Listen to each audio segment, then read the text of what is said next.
There are no heroes or villains in The Last of Us 2. Within Naughty Dog's 25-hour-long follow-up to the 2013 classic, you'll find rare moments of serenity, joy, and banter among weary, battle-hardened companions. In the end, however, you'll find only heartbreak. There is no light. The hotly debated question among fans right now is, does the game live up to its predecessor?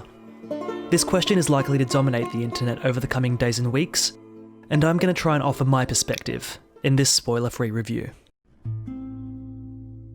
The Last of Us 2 follows Ellie over the years following the events of the first game. A brutal and traumatic event that shakes Ellie's home life in Jackson prompts her to go on another cross-country quest to Seattle.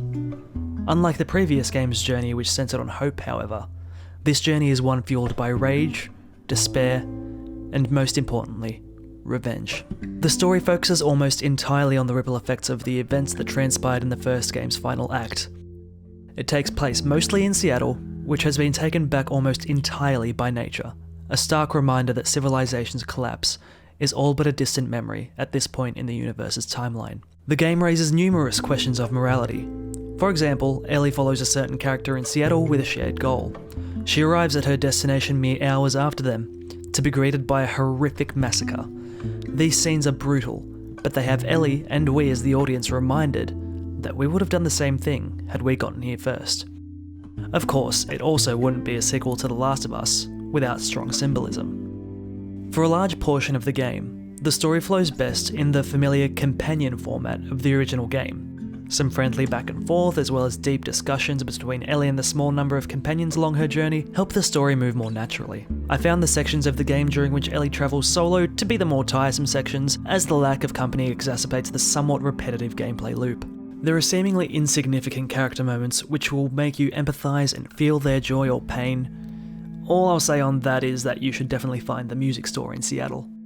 Overall, the story beats get executed in a daring and novel fashion. Most of the events in the game hit all the right notes in the best order. By the time the credits roll, you'll be feeling melancholy and hollow. So most of that sounds quite great and similar to the original game, right? Well, there's one gripe that I have with the story of this game. And no, it's not the issue that all you folks who read the leaks think it is.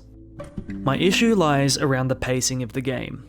There are several chapters of the game which feel like unnecessary filler. These chapters could have been relegated to either a cutscene or a much tighter section of gameplay, and still successfully hit the emotional highs and lows that the game seeks to evoke.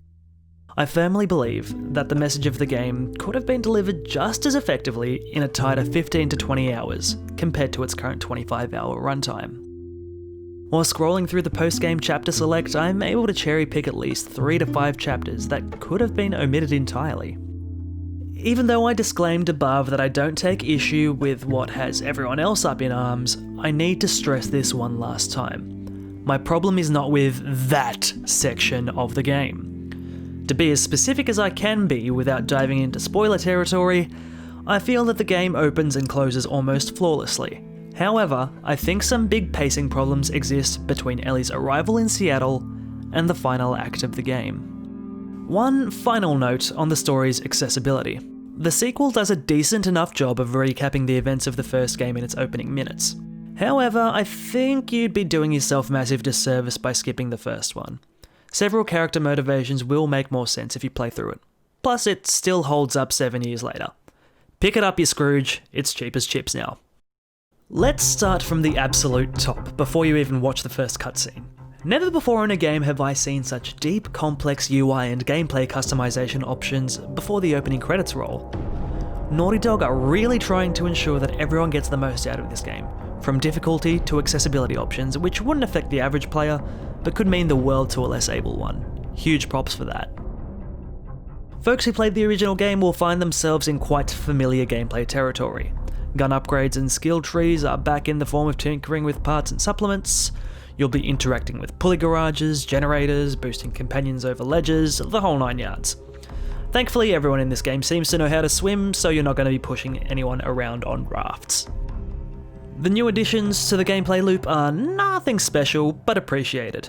The Last of Us 2 takes some cues from other survival horror games like Resident Evil, having you explore the world around you to find safe and door codes. These inclusions introduce a nice way to get to know the world around you better, and of course upgrade your arsenal. A special mention for a new craftable item I enjoyed using during combat is the trap mine, which you can lay down and blow up unsuspecting passers-by, even after you've long gone from that spot. Combat encounters with the infected and with survivors are also mostly familiar territory, although the scope of the maps you fired on has been broadened, allowing for more verticality and opportunities to reset an encounter if you get into a pinch. This is important because the feel of gunfights has gotten much more punishing. If Ellie takes a mid to close range shot head on, she will be knocked to the ground, and if she isn't, her aim down sight flinches brutally. There are 3 main factions of enemies you will face consistently. A group called the Washington Liberation Front, WLF for short. They're your standard urban warfare URA militant group. There's also the Scars, who are more guerrilla warfare based and communicate with one another using a series of whistling noises. And of course the Infected, who need no introductions. I found the gameplay distinction between the WLF and the Scars mostly arbitrary, and my approach to combat with either faction wasn't really affected, at least with my playstyle. To me, the distinction felt more like an aesthetic choice for Naughty Dog to attempt to keep human encounters fresh. It didn't do that much for me. Enemy AI has also gotten smarter, but not to an insane degree. It feels that their intelligence is heightened purely by map sizes, which allow for them to flank you from several different angles, doorways, and ledges that you may not have even known existed until you're getting your face bashed in with a combat axe. With the scale of combat encounters drastically expanded, the game has become more forgiving with the number of checkpoints you'll be granted in the middle of battle. I can't speak for hard and survivor difficulty, but at normal, the reset button after death was never overly punishing. One drastic improvement I appreciated was the game's load times. I died a lot, but I was never cussing at loading screens for more than a few seconds before diving right back into the action. In between fights is where you'll find the most familiar loop of gameplay. You're moving through mostly linear levels which start wide and funnel you into the next area, checking every nook and cranny for supplies that'll aid you in the battles to come. This will be the meat and potatoes loop you see in between cutscenes. Nothing particularly revolutionary has been added to this game. It's the same The Last of Us formula you're familiar with, and no, the jump button is not worth mentioning. In this lies the problem. While I quite enjoyed the gameplay loop of the original game, it seemed to work well because it was the right balance of story development and gameplay. But because of the story pacing problems I mentioned earlier, I found myself groaning at the gameplay loop after I'd been at it beyond the original game's 15-hour runtime. Naughty Dog very much took an if it ain't broke don't fix it approach to the gameplay, and still that gameplay has become compromised by a campaign runtime that's a few unnecessary hours too long. With all that said, however, it's all as frantic and moment to moment as you remember. The delight of finding the resource you've been chasing, the satisfaction of getting that clean stealth kill, that perfect headshot, the mob of infected you just incinerated, it all feels great, but it also feels padded. As expected from a studio like Naughty Dog, The Last of Us 2 shines most in its presentation. It's worth noting that I reviewed this game on a 4K HDR TV with a PS4 Pro, so I can't speak to how it performs in 1080p or on a regular PS4. From the moment I was in the game, I was floored by the sheer beauty and detail of the world that Naughty Dog had brought us back into. It's almost hard to believe that games like this and Final Fantasy VII Remake can exist on current generation consoles, and the mind boggles at what the PS5 is going to be able to churn out, but I digress. In The Last of Us's universe, with beauty will come an equal amount of dread.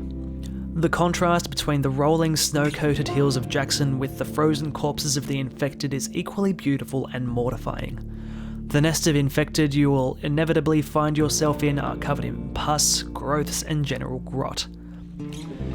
Careful attention gets paid to the world building, and every area you enter has its own story to tell. From the tragic notes left by a lover leaving a safe combination, to the barely preserved exhibits of a museum. Nature has not been kind to the concrete jungles that humanity had built. Following a combat encounter, you'll see blood and viscera running down the wall behind that hapless WLF soldier whose life you just ended. The sound design is exceptionally intricate.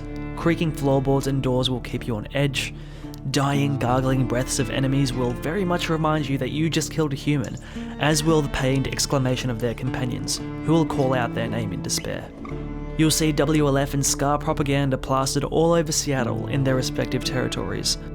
The world in itself gives an excellent insight into the years-long conflict the two factions are embroiled in.